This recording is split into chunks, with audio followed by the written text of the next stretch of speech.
Международный арктический форум завершил работу в Санкт-Петербурге. На площадках форума Якутия подписала ряд перспективных соглашений, направленных на развитие арктической зоны.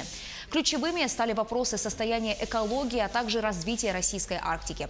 В частности, что касается качества жизни в Арктике, то здесь необходимо усовершенствование нормативно-правовой базы, отметил председатель правительства Владимир Солодов, подводя итоги форума в интервью нашему телеканалу.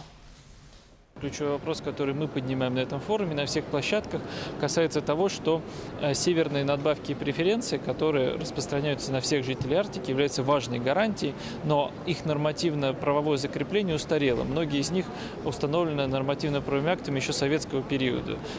Законодательство носит запутанный, противоречивый характер, и мы на самом деле уже сейчас понимаем, что необходимо констатировать то, что нам необходимо новое регулирование, новые преференции для людей в Арктике, которые и обеспечат привлекательность и качество жизни в суровых арктических условиях. Ну и, конечно, это сопутствующая инфраструктура, которая во всех основных аспектах жизнедеятельности человека должна быть решена в рамках национальных проектов, которые реализуются по поручению президента Российской Федерации.